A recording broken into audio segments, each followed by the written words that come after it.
ওয়ালাকাদ যারানা লিজাহান্নামা কাসীরাম মিনাল জিন্নি ওয়াল ইনস লাহুম কুলুবুন লা ইয়াফকাহুনা বিহা ولهم أعين لا يبصرون بها ولهم آذان لا يسمعون بها أولئك كالأنعام بل هم أضل أولئك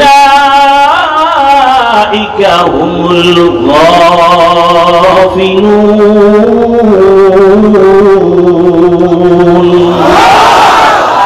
كلام জিন্দা কোরআনে হাকীম হিকমতে উলায়া জানাস্তু কদিম।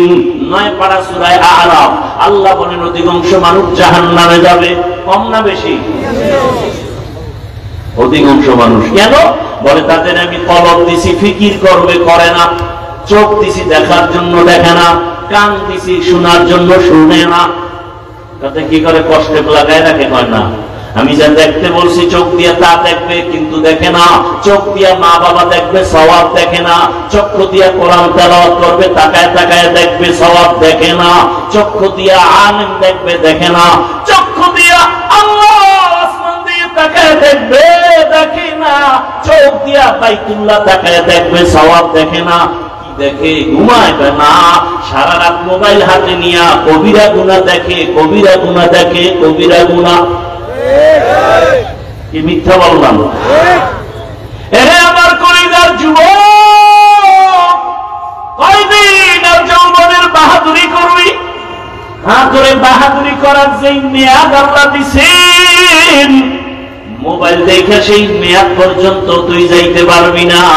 কারণ তুই টাইমের আগে যৌবন নষ্ট করে ফেলেছ মোবাইলের গুনাহ করিয়া।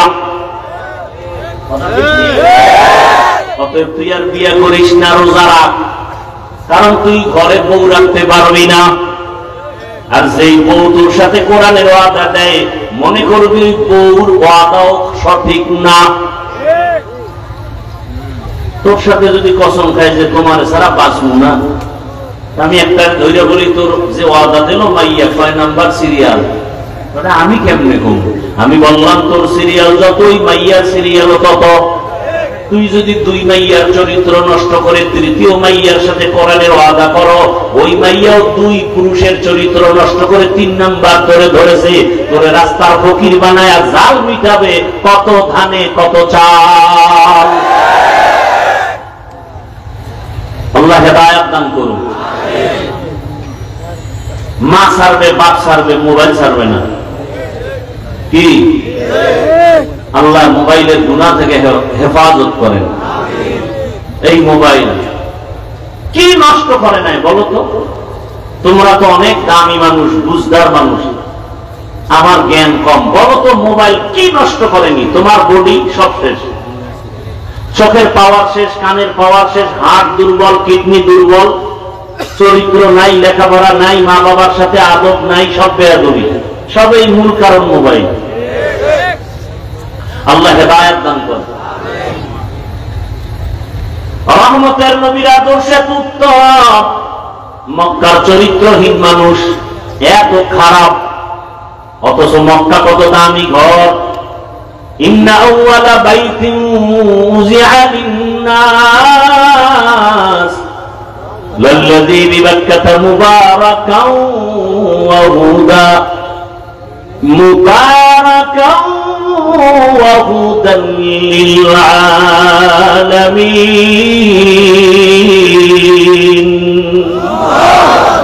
এমন একটা দামি ঘর যে তাকাইয়ে, প্রথম তাকাইয়া যা আল্লাহর কাছে চাইবে সাথে সাথে কবুল। কেমন এক ঘর বাইতুল্লাহ, যেই বাইতুল্লাহর সীমানায় কোন মুমিন ঢুকিয়া একবার বলবে আল্লাহ, 1,00,000 বার আল্লাহ বলার সওয়াব। কিয়ামত পর্যন্ত এই বাইতুল্লাহর এরিয়ার মধ্যে সীমানায় কোনো বেঈমান ঢুকতে পারবে না। আল্লাহ বাইতুল্লাহর জায়গার শপথ করে বলে দিয়েছেন, ওয়াত-তিনি ওয়াজ-যাইতুনি ওয়া তুরি সিনিন ওয়া হাযাল বালাদিল আমিন। এত সুন্দর দামি ঘর, সেই ঘরের পাশের মানুষগুলো কেন এত খারাপ? আপনাদের এলাকায় মসজিদ আছে না? কষ্ট হয়? কষ্ট তো আমার হয়। মসজিদের পাশের মানুষ যতটা অন্যায় করবে অন্যদের তুলনায় বাহিরের মানুষের থেকে কি বেশি করবে না কম? কেন? মসজিদ এটা সম্মান করে, কথা ঠিক? তাহলে দুনিয়ার অন্য জায়গার মানুষ খারাপ হবে, মক্কার পাশের গুলো এত খারাপ কেন? নাম্বার 2, আপনাদের এলাকার কোথাও মদের আড্ডা চলে, জুয়ার আড্ডা চলে?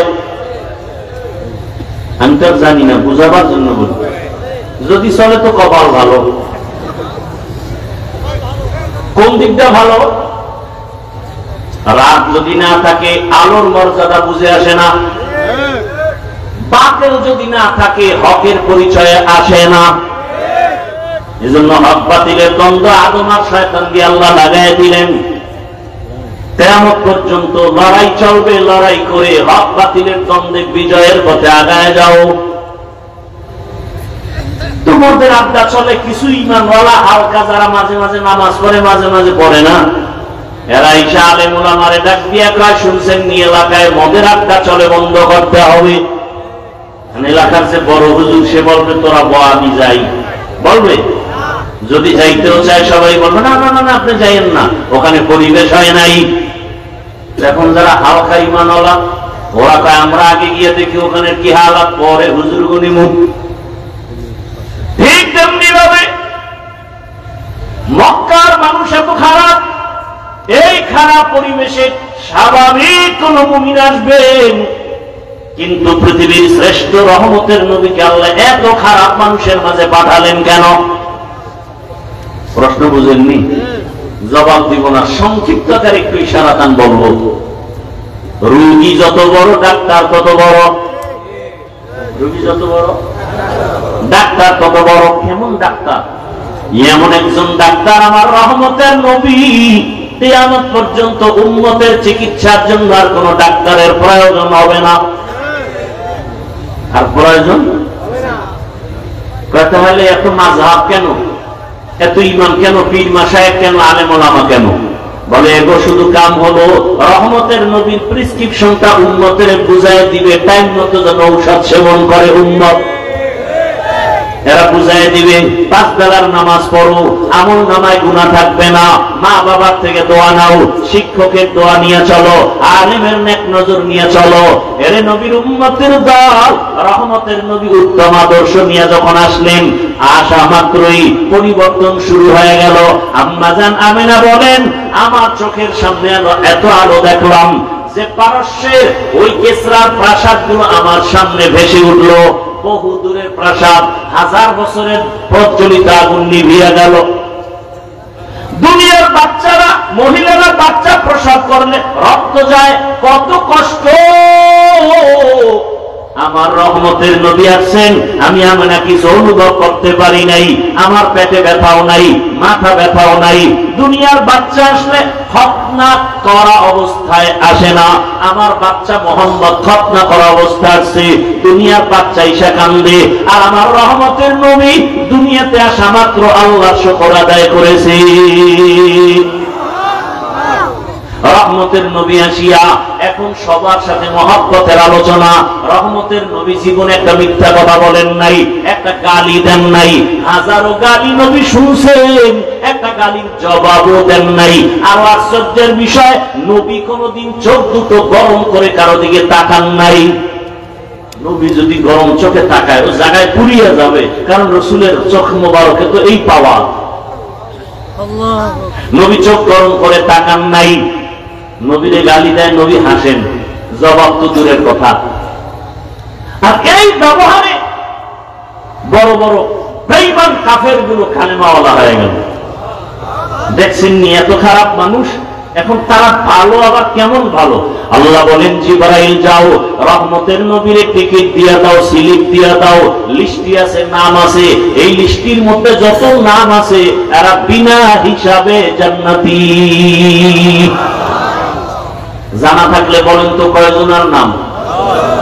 প্রথম জনকে বলেন, দ্বিতীয় কে বলেন, বলেন না, তৃতীয়, চতুর্থ, এক একজন কেমন ব্যক্তি?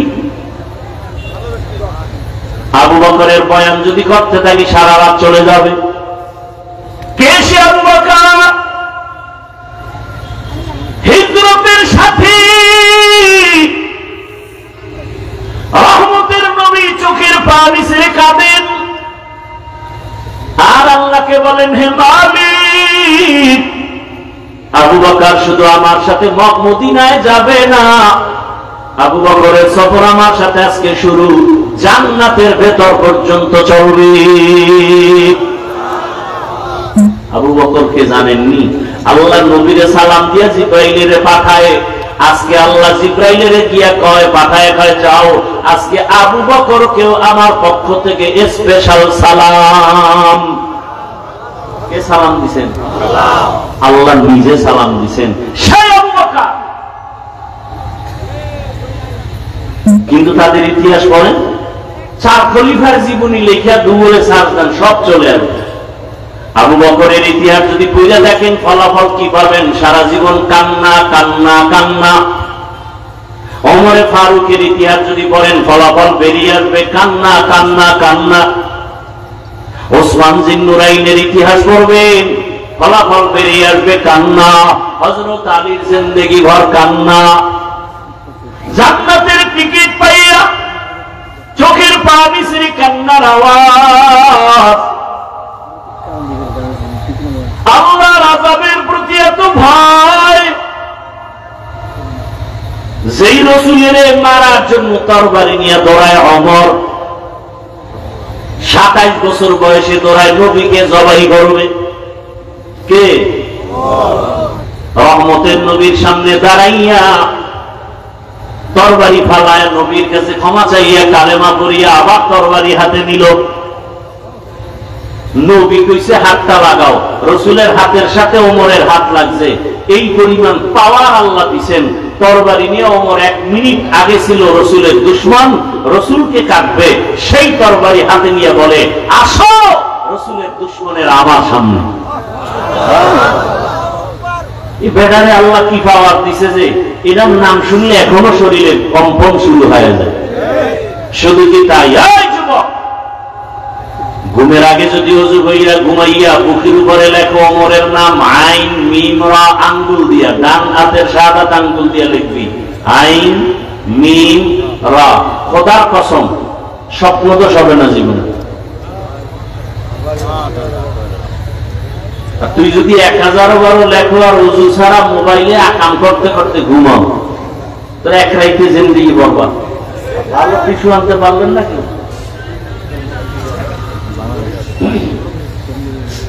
রাগ করতেছেন আপনারা?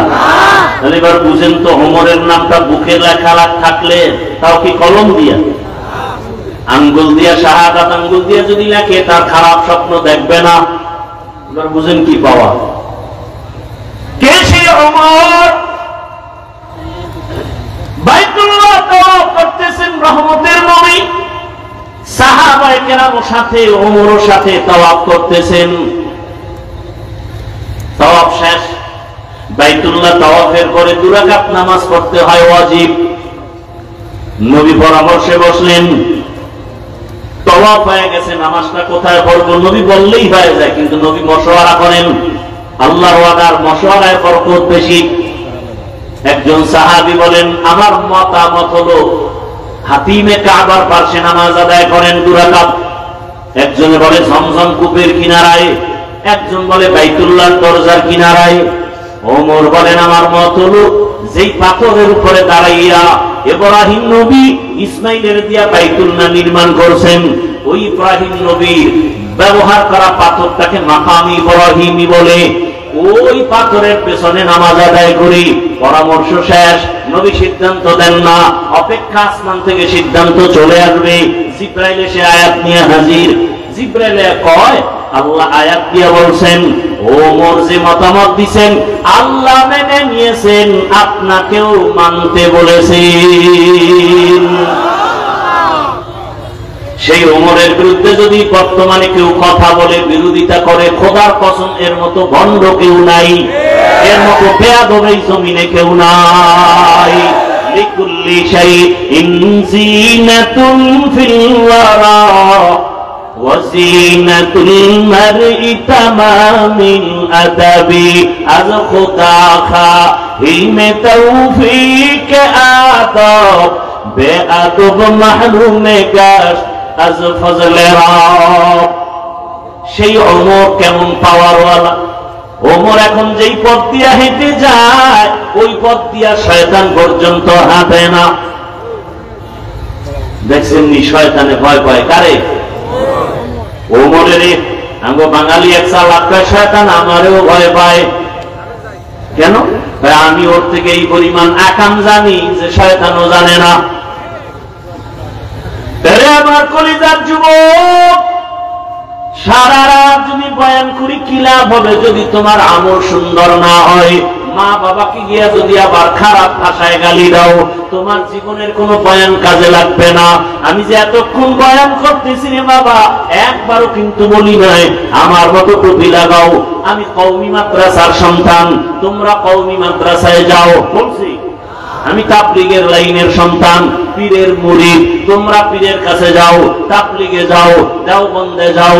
একবারও বলি নাই স্কুল কলেজের ছাত্র বাবারা স্কুল কলেজ ছেড়ে দাও, একবারও বলি নাই। বরং আজকে দেখছো ফেসবুকের গোলাম হয়ে যারা 24 ঘন্টা পড়ে থাকো, দেখো নাই ঢাকা বিশ্ববিদ্যালয় আজকে ডাকসুর নির্বাচনে দেখছো নি রে বাবা, কলেজের ছেলে মেয়েরা প্রমাণ করে দিল এতদিন আমরা যা দেখছি আমরা আসলে ইসলাম চাই। কি চাই? তোমরা কি চাও? এই জন্য অনুরোধ করি যুবক, কোন দল বুঝি না, নেতা বুঝি না, ইসলাম যারা নিয়ে আসবে তারা আমাদের বন্ধু, যারা ইসলামের পক্ষে নাই তারা মুমিনের বন্ধু হতে পারে না। ভোটের আগে টাকা খাবা না, পায়খানা খাইও,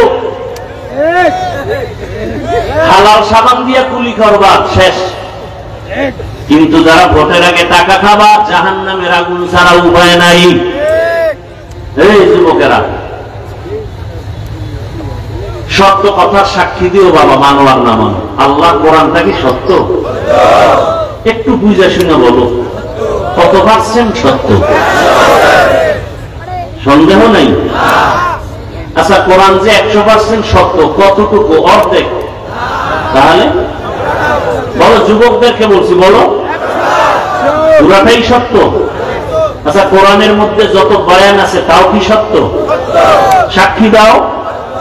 যুবক বাবারা বলো, এই কোরআনে কি জান্নাতের বয়ান আছে, জাহান্নামের বয়ান আছে? এগুলো বুঝি একটু একটু মিথ্যা। হ্যাঁ, কে জান্নাতে যাবে কে জাহান্নামে যাবে আল্লাহ পাক তাও বলেছেন, ইন্নাল আবরারা লাফি নাঈম ওয়া ইন্নাল ফুজ্জারা লাফি জাহিম। নেক আমলওয়ালারা জান্নাতের পথিক, গুনাহ যারা করবে তারা জাহান্নামের পথিক। বানায় বলতেছি? আচ্ছা বলো তো বাবা, এই বয়ানগুলো আমরা না করলে প্রফেসরেরা করবে, ডাক্তার করবে, নেতা খাতারা করবে? রহমতের নবী যখন জাহান্নামের আয়াত পড়তেন, বয়ান তো পরের কথা, এখনো যাও না গেলে মোবাইলে বের করো, ইউটিউবে সার্চ দাও কোরআন তেলাওয়াত, মক্কা মদিনার তেলাওয়াত শুনো, দেখবা ইমামও কাঁদে, মুক্তাদিরাও কাঁদে, শুধু আয়াত শুনা শুনা। জাহান্নামের আয়াতগুলো তেলাওয়াত করলে যদি কান্না হয়, আর ওই আয়াতের তরজমাগুলো যদি বুঝাইতে থাকি জাহান্নামটা কেমন, কোন গুনাহগারের জন্য আল্লাহ জাহান্নাম বানাইছেন, এগুলো যদি বয়ান করি, এক পর্যায়ে গুনাহগারের কলিজার মধ্যে আঘাত আসতে আসতে ওই বান্দা পাগলের মতো হয়ে যাবে। দুনিয়ার গরম সহ্য করতে পারি না, জাহান্নামের গরম কেমনে সহ্য করব? দুনিয়াতে মশার কামড় সইতে পারি না, জাহান্নামের আযাব কেমনে সহ্য করব? এইভাবে শুনতে শুনতে দিল নরম, যত ভয় আসবে তত গুনাহ ছাড়া সহজ হবে।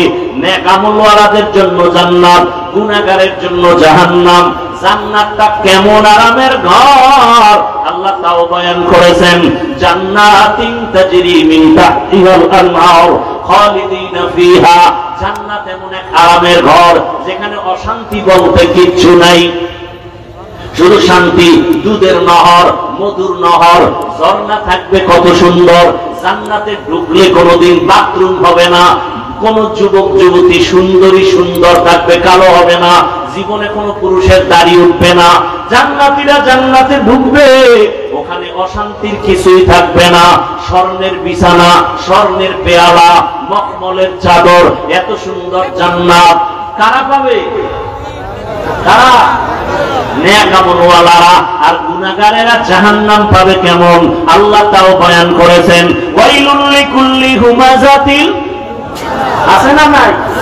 আল্লাহ কয় যারা মানুষের দোষ চর্চা করো, ফেসবুকে গীবত করো, অমুকের বিরুদ্ধে লেখো, আবার বইয়া চায়ের দোকানে গীবত করো, কবিরা গুনাহ করো, এদেরকে আল্লাহ বলেন ওয়াইলুল লিকুল্লি হুমাযাতিল লুমাযা। ওয়াইল জাহান্নামের একটা স্তরের নাম, ভয়ঙ্কর একটা স্তর জাহান্নামের ওয়াইল। এত মারাত্মক ওয়াইল নামক জাহান্নাম। আল্লাহ কয় যারা মানুষের বিরোধিতা করে, গীবত করে, তাদের জন্য ওয়াইল নামক জাহান্নাম। হুমাযাতিল লুমাযা, যারা মানুষের অপমান করে, বানায় বানায় দোষ দেয়, এদের জন্য ওয়াইল নামক জাহান্নাম। ওয়াইলুল লিকুল্লি হুমাযাতিল লুমাযা। এরপরে কি? আল্লাযী জামাআ মালান ওয়া আদ্দাদা ইয়াহসাবু আন্না মালাহু আখলাদা কাল্লা লা ইউনবাযান্না ফিল হুতামা। আরেকটা জাহান্নামের নাম কি? হুতামা। কেমন হুতামা আল্লাহ নিজেই বলে, রাসূল জানেননি। ওয়া মা আদরাকা মাল হুতামা, জাহান্নামটা কেমন হুতামা জানেননি? হুতামা নামক জাহান্নাম আল্লাহ নিজে বলেন নারুল্লাহিল মুকাদা। বাবা বাংলা তরজমা গুলো বুঝে বুঝে মাঝে মাঝে দেখো। আরাইতাল্লাযী ইউকাযযিবু বিদ্দীন ফাযালিকাল্লাযী ইয়াদউল ইয়াতীম। আবার একদিন সময় পাইলে এরকম ছোট ছোট জাহান্নামের আয়াতের সূরাগুলোর তরজমা পড়ো। আল কারিআতু মাল কারিআ ওয়া মা আদরাকা মাল কারিআ, আছে না নাই? আবার একদিন সময় পাইলে আরেকটা সূরার তরজমা পড়ো। আল হাকুমুত তাকাসুরু হাত্তা যুরতুমুল মাকাবির। আরেকদিন সময় পাইলে আবার একটা ছোট্ট সূরার তরজমা পড়ো বাংলায়। কেনা লাগবে না, মোবাইলে পড়ো। ইজা জুলজিলাতিল আরদু জিল। এগুলো যদি পড়ো দেখবা জাহান্নামের ভয় একদিন যদি অন্তরে আসে, তোমার মরিয়া গেল গুনাহ করতে মনে চাইবে না। দেখো না ঢাকা কলেজের কত ছাত্র মাথায় পাগড়ি, মুখে দাড়ি, বড় লম্বা জামা পরিয়া কলেজে ক্লাস করে, মনে হয় যেন মসজিদের খতিব। আসলে আরবিও পড়তে পারে না। ও যুবক বাবা, তুমি এমনে কেমনে যাও কলেজে? তাই এভাবেই যাই। এই সূরা কেন বলে? উলামায়ে কেরামের নেক নজর রাখছে, আল্লাহর রহমত আমার উপরে আছে। কলেজে কি মেয়ে ছেলে নায়িকা আছে? তোমার কি ডিস্টার্ব হয় না? কয় না। মাঝে মাঝে তোমার বন্ধু বান্ধবীরা কি আড্ডাখানায় ডাকে না? কয় ডাকে। তখন তুমি কি করো? আমি ইস্তেগফারের আমল করি। তখন আল্লাহ রাস্তা খুলে দেয় কি? আমার ক্লাসের মেয়েরা, ওরাই আমার পক্ষে বলে ছেলেদেরকে, ও আল্লাহ লাইনে আছে, ওরে ডিস্টার্ব করিস না, আমরা চল। ও যুবক, সারা রাত ওয়াজের দরকার নাই, ভালো করে বুঝো। আমি সারা বাংলাদেশে বলি, যুবক স্কুল ছাড়বা না, কলেজ ছাড়বা না, লেখাপড়া ছাড়বা না। আমি দোয়া করে যাই, আমার দোয়া কবুল হবে না, তবে এখানে বহু আল্লাহর বান্দা আছে, কারো না কারো আমিন কবুল হবে বলে আশা করি।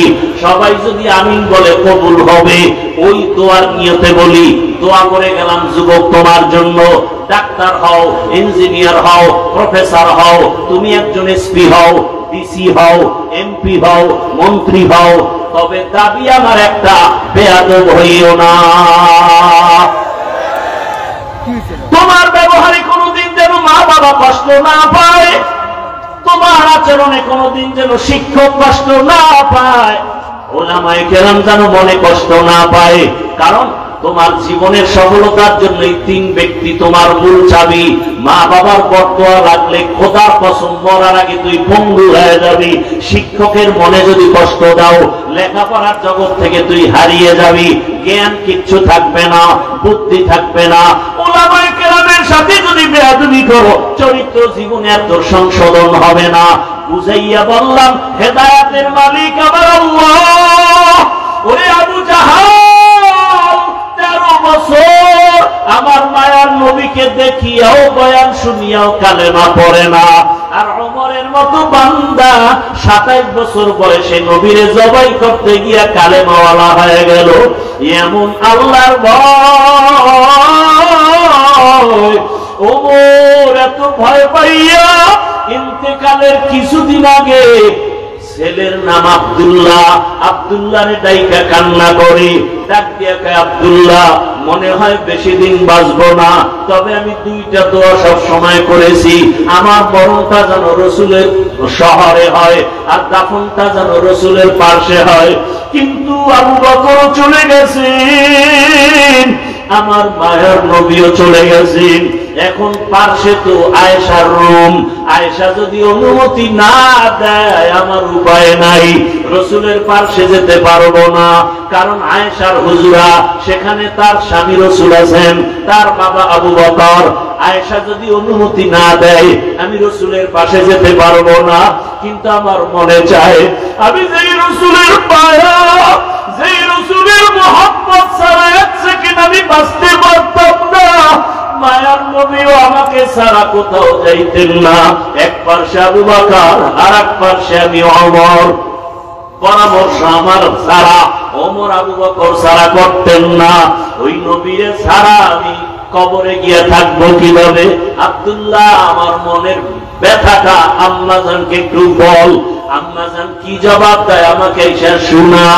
যখন ওমর এই কথা বলি আব্দুল্লাহকে পাঠায়, আব্দুল্লাহ গিয়ে আম্মাজান আয়েশার কাছে যখন বলতেছেন, আম্মাজান শুইনা চিন্তায় পড়ে গেলেন যে এখন তো আমি একটু খোলামেলা চলি, কারণ আমার স্বামী রসুল নিচে আর আমার বাবাজান আবু বকর।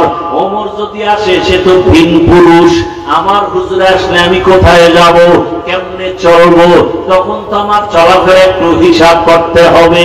আম্মাজান বলে, আব্দুল্লাহ তোমার বাবারে জানায় দাও, আমি একটু চিন্তা করে বলবো। যখন কথা বলিয়া দিল ওমর পেরেশান হয়ে গেলেন। যদি সুসংবাদটা পাইতাম কলিজা ঠান্ডা হয়ে যাইত।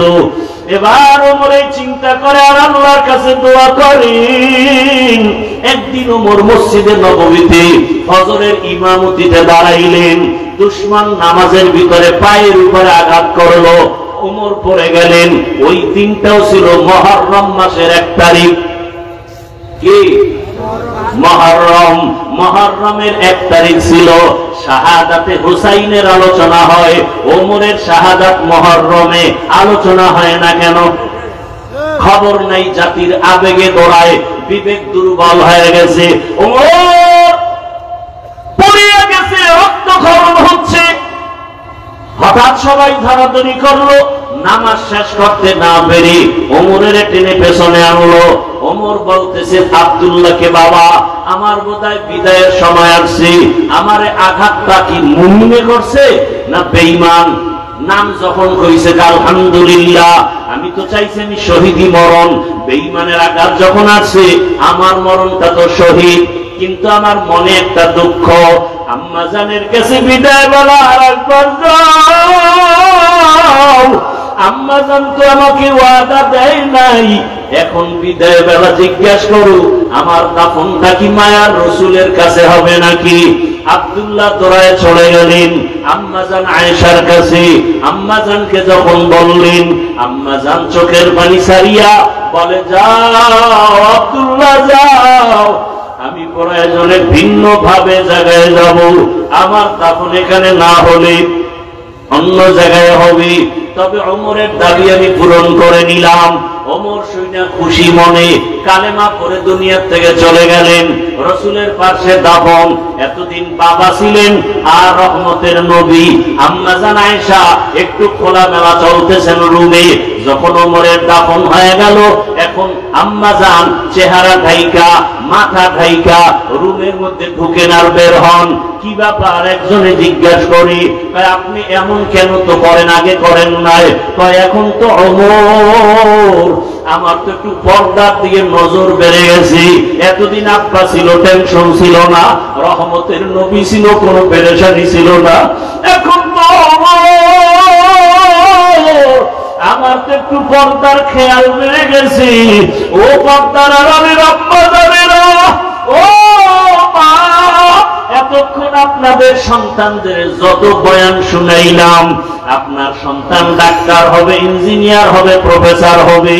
আল্লাহর কসম মা, আপনার আদর্শ ভালো না থাকলে কোনোদিন ভালো সন্তান হতে পারবে না। আমি দাবি একটা করেছি, সন্তান যেন বেয়াদব না হয়, তার আচরণে কোনো মা বাপ যেন কষ্ট না পায়। সন্তান ডাক্তার হবে, তবে তার আচরণ যেন খারাপ না হয়। সন্তানের আচরণে আলেম ওলামা যেন কষ্ট না পায়, শিক্ষকেরা যেন কষ্ট না পায়। এমনটা যদি সন্তান ইঞ্জিনিয়ার হতে হয়, এমন ভাবে আদবওয়ালা ডাক্তার যদি হতে হয়, মায়ের আদর্শ ভালো না হলে সম্ভব না। এরে আম্মা জান, আপনাকে আল্লাহ এত সম্মান দান করেছেন। রহমতের নবী আসিয়া 25 বছর বয়সী বড় যৌবনে বিধবা নারী আম্মা জান খাদিজাকে বিবাহ করলেন। দুইজন স্বামী বিদায়ের পরে রাসূল আসলেন, সন্তানও আগে হয়ে গেল। এরে নবীর উম্মতের দল, আল্লাহ এত মর্যাদা আপনাদের বাড়ায় দিলেন রাসূলের মাধ্যমে। এরে আম্মা জান, আপনারা নবীদের মায়ের মতো এত দামি, সাহাবায়ে কেরামদের মায়ের মতো আপনারা, আম্মা জান আয়েশার মতোই নারী, ফাতেমা রাদিয়াল্লাহু আনহার মতো নারী, আপনারা তো আলেম ওলামা হাফেজে কোরআনের মায়ের মতোই দামি। এরে আম্মা জান, আপনার মতো কত মা এই এলাকায় এখনো আছে, বেপরদায় চলে না, মোবাইলে সময় নষ্ট করে না, স্বামীর মাল হেফাজত করে, খেয়ানত করে না। আম্মা জানেরা, আপনারা কেন পারবেন না? মনে কি চায় না একটা ভালো বাপ সন্তানের মা হবেন, ভালো আদর্শমান ইঞ্জিনিয়ার সন্তানের মা হবেন? একজন ভালো সন্তানের মা হইয়া অন্ধকার কবরে যাবেন, আপনার স্বামীর নেক দোয়া নিয়ে কবরে যাবেন। আপনার ব্যাপারে কেউ যেন খারাপ বলতে না পারে যে মহিলাটা স্বামীর সাথে ভালো আচরণ করে নাই, মহিলাটা মোবাইলে সময় নষ্ট করেছে, এমন কথা যেন বলতে না পারে। মনটাকে বুঝাইয়া একটু তওবা কি করতে পারবেন না? মনের বুঝায় বলবেন, রে মন, আমার স্বামীর মাল আমি হেফাজত করব, স্বামী চলিয়া গেলে সম্পদ তো আমারই হবে। সন্তান যদি চিন্তা করে বাবায় মারা গেলে সম্পদ তো আমার হবে, এই চিন্তা যেই সন্তান করবে, ওই সন্তান বাবার মালের খেয়ালত করবে না, গুনাহ পথে বাবার মাল খরচ করবে না। ও যুবক বাবারা, তোমার মতো যুবক তাকায় দেখো, স্কুলে পড়ে, কলেজে পড়ে, চাকরি করে, ব্যবসা করে, র্যাব, আর্মি, পুলিশ, বিডিআর এর চাকরি করে, 5 ওয়াক্ত নামাজি, তুমি কেন পারো না? রাস্তায় গাড়ি চালায়, নদীতে মাছ ধরে, জমিনে কাজ করে, 5 ওয়াক্ত নামাজি। তোমার মতো যুবক জেনারেল লাইনে থাকিয়া যদি নবীর আদর্শ মানিয়া চলে, তুমি কেন পারবা না? আমি কিন্তু আবারও বলছি, আমি কিন্তু একবারও বলি না চরমনাই যাও, উজানি যাও, পীরের কাছে যাও, তাবলীগে যাও, কওমি মাদ্রাসায় যাও। আমি কিন্তু উল্টা বলছি, ডাক্তার হও, ইঞ্জিনিয়ার হও, প্রফেসর হও, চাকরিজীবী হও, র্যাব, আর্মি হও, কোনো বাধা নাই, এমপি মন্ত্রী হও, দাবি একটা, বেয়াদব হইবা না। তার মানে বলে দিছি, মা বাবা তোমার সম্পদ, বেয়াদবি করলে মরার আগে ধ্বংস। তার মানে মরবা না, ভুগতে ভুগতে কষ্ট পাইয়া পাইয়া জুতার বাড়ি, জায়গায় জায়গায় বেইজ্জতি। শিক্ষকের সাথে বেয়াদবি করবা না, কারণ তোমার জীবন সফলতার তিনি একটা চাবি। শিক্ষক আমাকে এখানে বসাইছে, আমার আব্বা আম্মা শুধু দোয়া করছে, কিন্তু আমারে বয়ান শিখাইছে আমার শিক্ষকেরা, ঠিক নেই? আমার কলম দিয়া দস্তখত আমার মায়ে শিখায় নাই, আব্বা শিখায় নাই, শিক্ষক আমাকে শিখাইছে। আমি আরবি কথা বলি, তেলাওয়াত করি, আমি বাংলা কথা বলি, আমি ইংলিশে কথা বলি, সব আমার শিক্ষকের অবদান, ঠিক নেই? অতএব শিক্ষকের সাথে বেয়াদবি করা যাবে না। ওলামায়ে কেরামের সংস্রব পাইয়া আলেম ওলামা আল্লাহওয়ালাদের নেক নজর পাইছি, যে কারণে বয়ানের মধ্যে টাকা দেওয়া হবে না, খানা দেওয়া হবে না। দীর্ঘ রাত পর্যন্ত তোমরা এখানে বসে আছো যুবক বাবা, খানাও দেওয়া হবে না, টাকাও দেওয়া হবে না। এরপরও কেন বসে আছো? আমি হাফিজুর রহমানের তো কোনো ইলম নাই, কোনো আমল নাই, কোনো ডিগ্রি নাই, বাবা বড় কষ্ট করে লেখাপড়া করছি, এরপরও তোমরা কেন বসে আছো জানি না। আমার মনে হয় আল্লাহর খাস ওলিদের দেখো, আল্লাহওয়ালাদের নেক নজর যত লাগবে, কথার মধ্যে মায়া বাড়বে, আকর্ষণ বাড়বে, আর কিছুই না। ও আল্লাহর বান্দা, জান্নাতের বয়ান শুধু বলছি, দেখাইতে পারি নাই। জাহান্নামের বয়ান শুনাইছি, হাতে ধইরা দেখাইতে পারি নাই। এই হাওয়ার উপরে কথাগুলো শুনি না, কেমন যেন তোমার এখন আর মন খারাপ হয়ে গেছে। আরে আমি কি জাহান্নামী হয়ে গেলাম নাকি? না, আমি এত বছর কত নামাজ ছাড়লাম, মোবাইলে কত গুনাহ করলাম, রাত ভর মোবাইলে গুনাহ করেছি, এখন কি আমি জাহান্নামী হয়ে গেলাম? কেমন যেন অনেকের অন্তরে বাড়ি লাগছে। না, আর গুনাহ করব না, নামাজ ছাড়ব না, মা বাবার সাথে বেয়াদবি করব না, শিক্ষকের সাথে বেয়াদবি করব না, ওলামায়ে কেরামের দোয়া নিয়া নবীজির আদর্শ মেনে চলব। এই রকম মন অনেকের তৈরি হতে চলছে, মনের মধ্যে ধাক্কা লেগে গেছে। ও বাবারা, আমি শুধু দোয়ার জন্যই বলতেছি, আমার কিছু চাওয়া পাওয়া নাই। ও আল্লাহর বান্দা, কলিজার যুবক, বৃদ্ধ বাবাজিরা, পর্দার আরামের মা বোনেরা, এখনো সময় আছে, তওবা করো। মদিনার নবীর আদর্শের মালা গলায় লাগাও, 5 ওয়াক্ত নামাজ পড়ো, মা বাবার দোয়া নাও, আল্লাহর কাছে মনে মনে তওবা করো। কাউকে শোনানো দরকার নাই, মনে মনে বলো আল্লাহকে, হে আল্লাহ, জীবনে কত দাড়ি কাটলাম, নামাজ ছাড়লাম, বেপরদায় চললাম, পার্কে পার্কে ঘুরলাম, সিনেমা হলে গেলাম, কত চরিত্র নষ্ট করলাম। আজকে থেকে তওবার নিয়ত করলাম, আর গুনাহ করব না, আর বেয়াদবি করব না, স্কুলে পড়লেও আর নামাজ ছাড়ব না, ডাক্তার হব, নামাজ ছাড়ব না, ইঞ্জিনিয়ার হব, নামাজ ছাড়ব না। আল্লাহর মহব্বত নিয়ে ওমরের মতো যদি মেজাজ নিয়ে বসো, গুনাহ অবস্থায় তওবা যদি করতে পারো, মুনাফিকি যদি না থাকে জীবনে, তোমার আমার মতো যুবক যদি স্কুল কলেজে জেনারেল লাইনে থাকিয়া নবীর আদর্শ মতে নামাজ পড়ে, আমি তুমি কেন পারবো না, এই কথাটা মনে ঢুকাইয়া তওবার নিয়ত যদি করতে পারো, খাঁটি ভাবে মুনাফিকি না থাকে, খাঁটি তওবার নিয়ত যদি থাকে, দুটো হাত আমার আল্লাহকে দেখাইয়া দাও। আয় আল্লাহ, হাতগুলো কবুল করে নেন, তওবা কবুল করে নেন, তওবার উপরে মজবুত হইয়া চলার মতো তৌফিক দান করেন, আমিন।